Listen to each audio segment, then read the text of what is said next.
Hello student, lecture on classes के इस video lecture में आपका स्वागत है। हम पढ़ने जा रहे हैं इग्नू की एमए हिस्ट्री। एमए हिस्ट्री के अंदर हमने जो है आपके सारे टॉपिक्स कवर कर रहे हैं स्टेप बाय स्टेप, राइट। इसमें आपके 12 सब्जेक्ट है इग्नू की एमए हिस्ट्री के अंदर, और 12 सब्जेक्ट में से आपका एक सब्जेक्ट ऑप्शनल होता है और आपके 11 सब्जेक्ट कंपलसरी होते हैं। MHI 101 से लेकर MHI 111 तक आपके सब्जेक्ट हैं, राइट। इसमें से मैंने आपको जो है MHI 103 के मोस्टली टॉपिक करवा दिए हैं, जिसमें से आपका जो टॉपिक है इतिहास लेखन के विभिन्न दृष्टिकोण।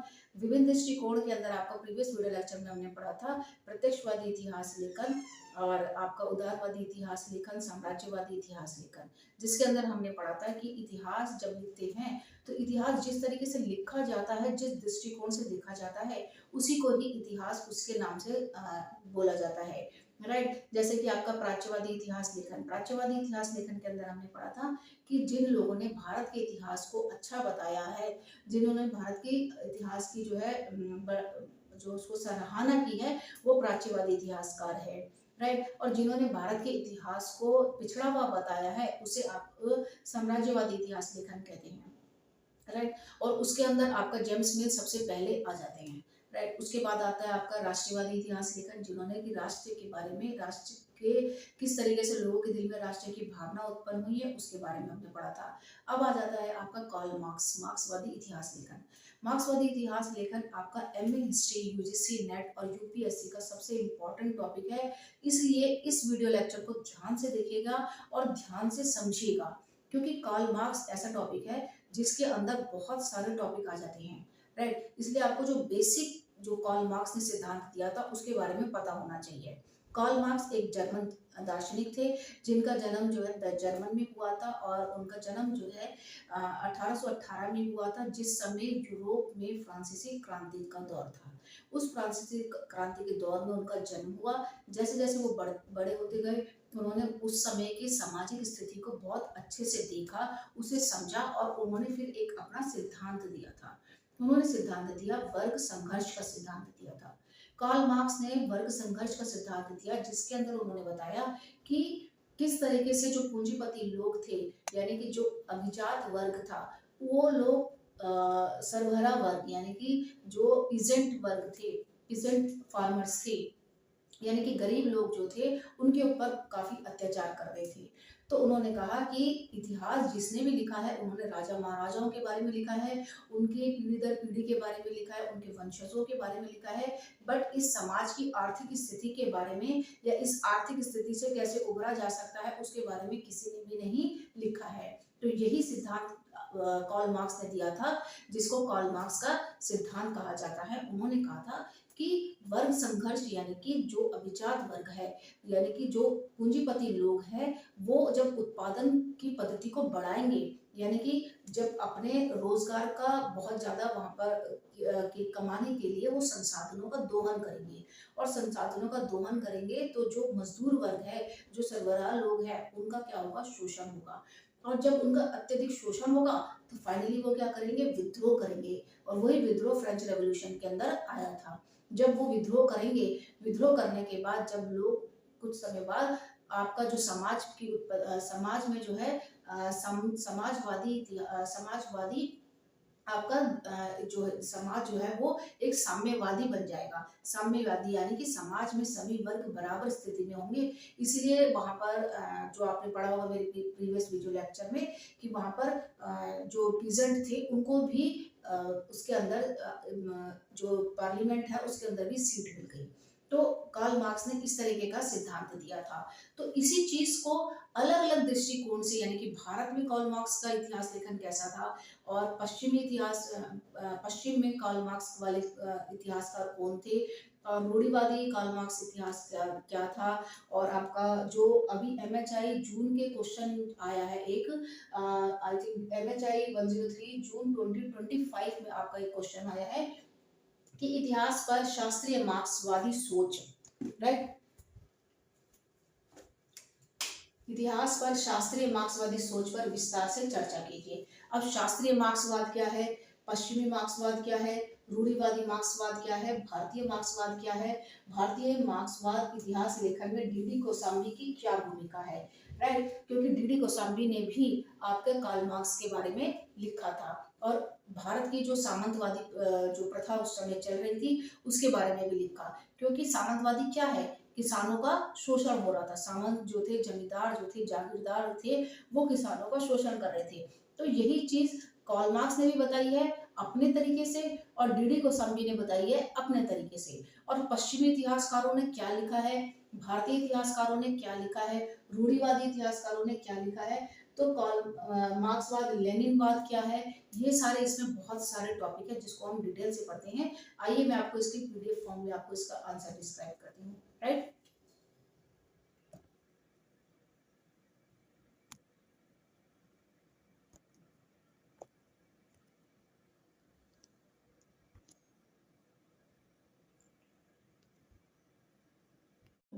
हाँ जी, अब हम आगे बढ़ते हैं, जिसमें मैंने आपको पढ़ाया है कि मार्क्सवाद क्या है, कार्ल मार्क्स कौन थे, उन्होंने उनका जन्म कब हुआ, उनकी मृत्यु कब हुई, और उन्होंने एक सोशियोलॉजिस्ट थे, एक इकोनॉमिस्ट थे और सोशियोलॉजिस्ट थे, और उन्होंने फ्रेडरिक एंगल्स के साथ मिलकर एक कम्युनिस्ट मैनिफेस्टो लिखा है और दास कैपिटल लिखा।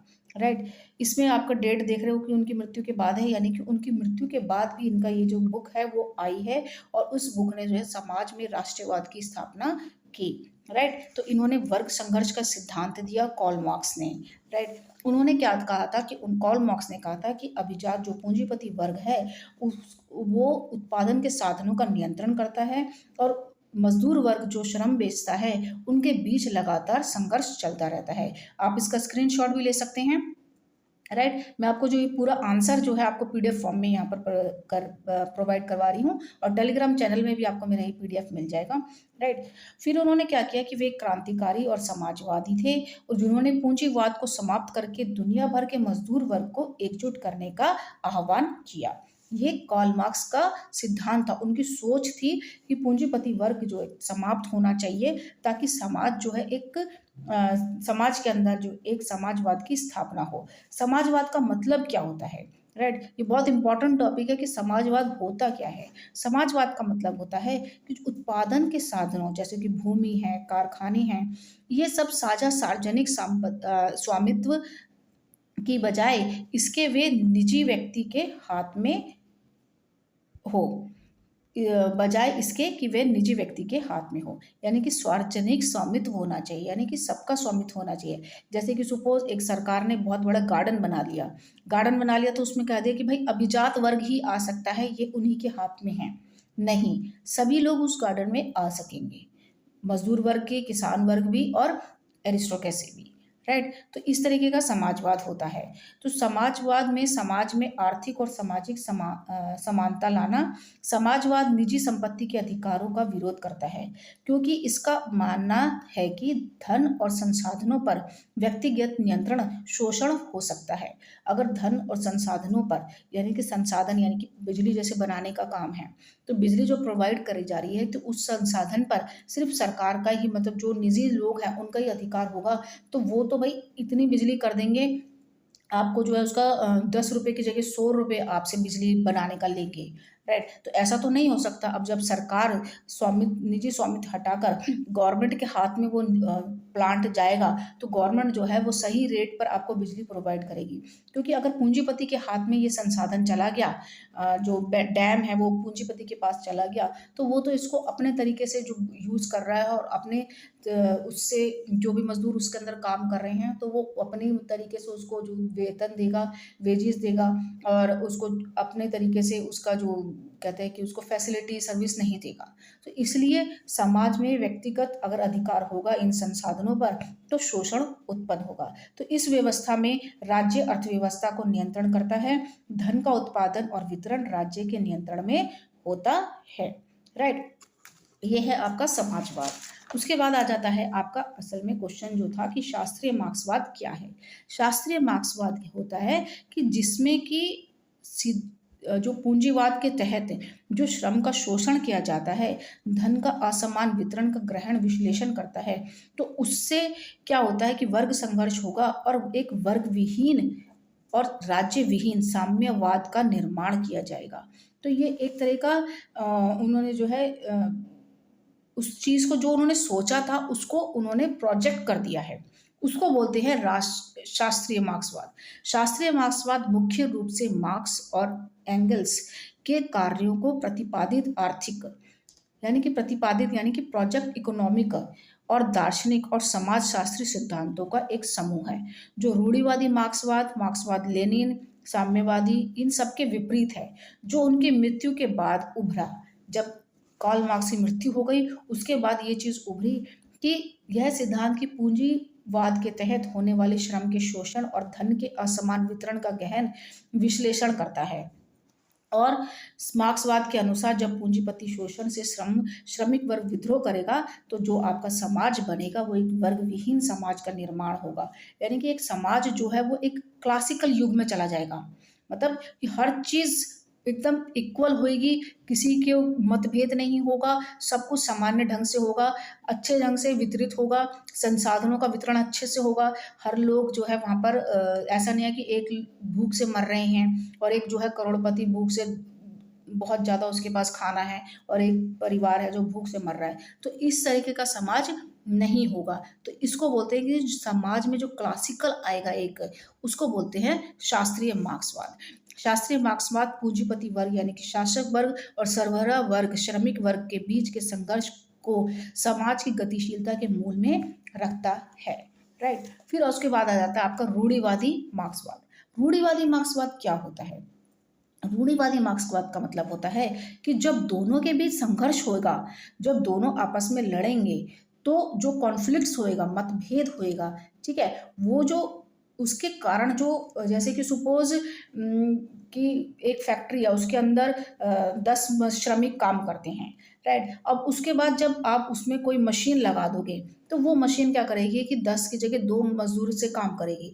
तो क्या हुआ, समाज में क्या हो जाएगा, कॉन्फ्लिक्ट्स आएंगे, द्वंद्वात्मक भौतिकवाद होगा, आपस में लड़ाई होगी। तो उसको बोलते हैं रूढ़िवादी मार्क्सवाद। तो ये कार्ल मार्क्स के सिद्धांतों का ऐतिहासिक भौतिकवाद है, यानी कि जो उन्होंने सोचा है, जो उनकी सोच है, जो उनका सिद्धांत है, उसका अगर आप प्रैक्टिकल रूप देखेंगे तो ये चीज उभर के आएगी। उसको भौतिक विकास यानी कि समाज की संरचना में बदलाव का मुख्य कारण तकनीकी प्रगति और उत्पादक शक्ति का विकास है।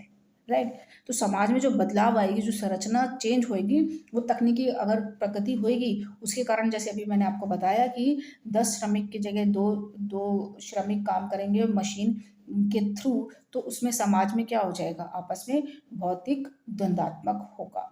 उसी को रूढ़िवादी मार्क्सवाद कहा जाता है। राइट। उसके बाद आ जाता है आपका मार्क्सवाद लेनिन। मार्क्सवाद लेनिन क्या करता है कि मार्क्सवाद लेनिन के विचारों के साथ कार्ल मार्क्स के विचारों को लेनिन के विचारों के साथ जोड़ता है। यह पूंजीवाद को समाप्त करने और सरबराह वर्ग की तानाशाही के माध्यम से एक दलीय समाजवादी राज्य की स्थापना के लिए एक अग्रणी क्रांतिकारी दल की आवश्यकता पर बल देता है। लेनिन का कहना था कि जब आप विद्रोह करोगे, तो विद्रोह ऐसा तो नहीं है कि किसान झंडा पकड़ के खड़ा हो जाएगा और अपना खेती छोड़ देगा, नहीं कर सकता ना। तो इसलिए लेनिन ने कहा था कि एक अग्रणी क्रांतिकारी दलों की आवश्यकता हमें पड़ेगी। तो वो जो क्रांतिकारी दल हैं जिनकी आवश्यकता हमें पड़ेगी, वही क्रांतिकारी जो है उस चीज से आपको उभारेंगे। राइट। देखिए कैसे लिखा है, सरबराह वर्ग को पूंजीवादी व्यवस्था को उखाड़ फेंकने के में मदद करने के लिए पेशेवर और क्रांतिकारी अग्रणी दल की आवश्यकता होती है। इस विचारधारा के अनुसार पूंजीवादी की जगह लेने के लिए 2 चरणीय साम्यवादी क्रांति की आवश्यकता है। एक क्रांतिकारी दल और एक शक्ति हासिल करके एक दलीय साम्यवाद राज्य की स्थापना करता है। यानी कि आपको इससे लड़ने के लिए एक क्रांतिकारी दल की आवश्यकता है। ये लेनिन ने कहा था मार्क्सवाद की विचार पर, इसलिए उसको मार्क्सवाद लेनिनवाद कहते हैं। यह विचारधारा दर्शन के आधार के रूप में द्वंद्वात्मक भौतिकवाद को अपनाती है। द्वंद्वात्मक भौतिकवाद यानी कि कॉन्फ्लिक्ट्स, झगड़ा आपस में। राइट।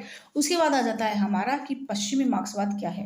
पश्चिमी मार्क्सवाद है कि पश्चिमी मार्क्सवाद कार्ल मार्क्स के सिद्धांतों की एक ऐसी व्याख्या है जो 1917 के अक्टूबर की क्रांति के बाद पश्चिम के मध्य यूरोप में उभरी थी।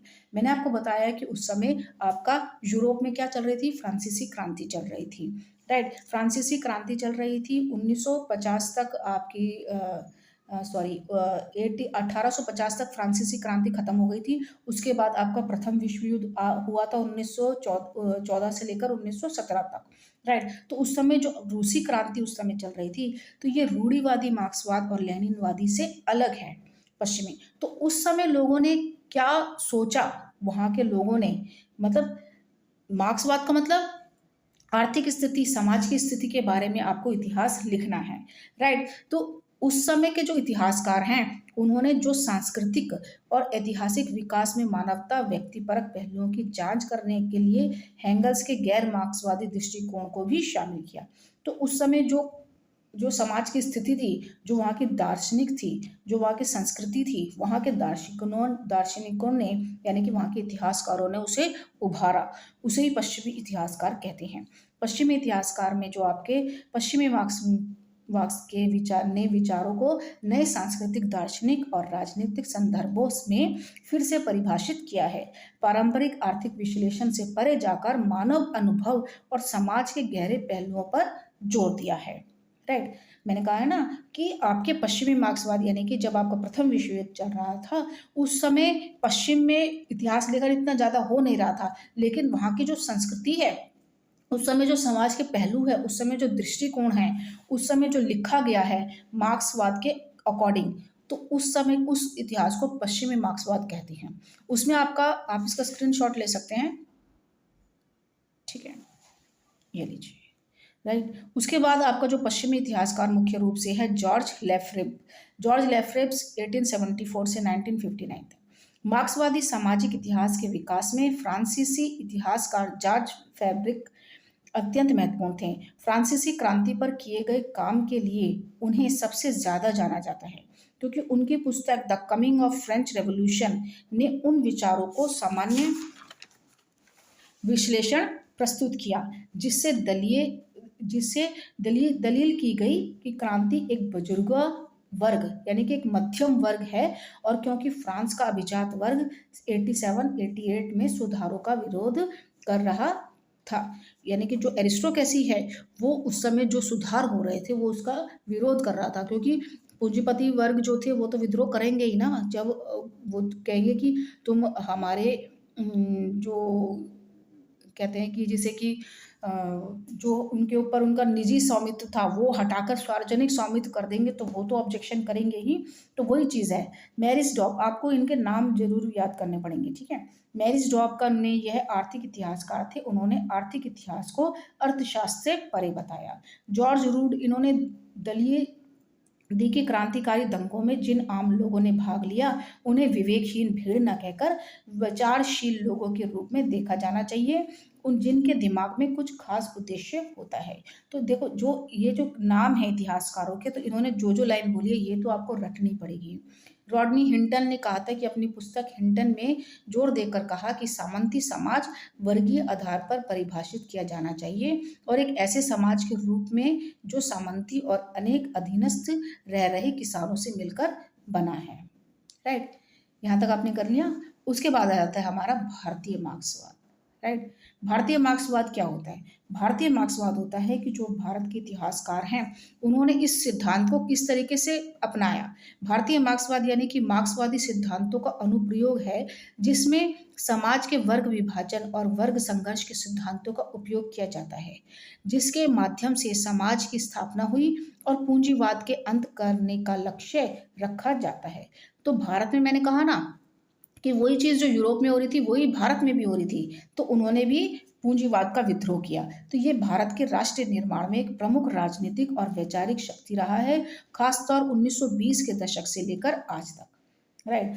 तो भारत के इतिहास में कार्ल मार्क्स का क्या रोल है कि उन्होंने समाजवाद की स्थापना की और पूंजीवाद का अंत किया, ये उन्होंने उसमें लक्ष्य रखा, जिसमें आपके अलग अलग नाम इसमें दिए गए हैं। मार्क्सवाद सिद्धांत एक मूल सिद्धांत है और समाज का पूंजीवती बुजुर्गों और सरबरा वर्ग का विभाजन, जिसमें इन दोनों वर्गों के बीच निरंतर संघर्ष होता रहता है। तो वही चीज़ आपको भारतीय मार्क्सवाद में भी लिखनी पड़ेगी। राइट। उसमें उसके बाद कहता है कि मार्क्सवाद के अंतिम लक्ष्य क्या था, कि एक समाजवाद समाज की स्थापना होगी जहां उत्पादन के समाज साधनों पर एक सामूहिक स्वामित्व होगा और समाज की जरूरतें पूरी की जाएंगी। अंततः एक वर्ग विहीन साम्यवादी समाज का निर्माण होगा। ये चीज जो मैंने आपको बताई है कि पूंजीवाद का अंत होगा और एक साम्यवादी समाज का निर्माण होगा। राइट। तो ये भारतीय मार्क्सवाद है, जो भारतीय मार्क्सवाद बता रही हूँ कि भारत में इस तरीके की सोच अपनाई गई थी, जो यूरोप में था वो यहाँ पर भी था। तो यह माना जाता है कि सरबरा वर्ग अंततः अपने शोषण पूंजीपति के खिलाफ विद्रोह करेगा क्रांति के माध्यम से, यानी कि द्वंद्वात्मक भौतिकवाद जैसे कहते हैं, मिलकर सरकार को आने हाथ में लेकर समाज में अमूलचूल परिवर्तन लाएगा। ठीक है। मार्क्सवादी विचार 1920 के दशक में भारतीय राष्ट्रवाद आंदोलन में प्रभावशाली रहा है। स्वतंत्रता के बाद भारतीय राजनीतिक चिंतन में एक महत्वपूर्ण भूमिका निभा रहा है। राइट। तो जब मार्क्सवाद इस तरीके के विचार लाएगा समाज में, तो क्या होगा, एक राष्ट्रवाद का निर्माण होगा। और इसी मार्क्सवाद का जो इतिहास लिखा है जिन लोगों ने, उन्होंने कम्युनिस्ट पार्टी बनाई जिसे मार्क्सवादी पार्टी कहा जाता है। और ये एक के माध्यम में एक मजबूत राजनीतिक दल के रूप में खुद को स्थापित किया है, जो भारतीय राजनीति का एक महत्वपूर्ण हिस्सा है।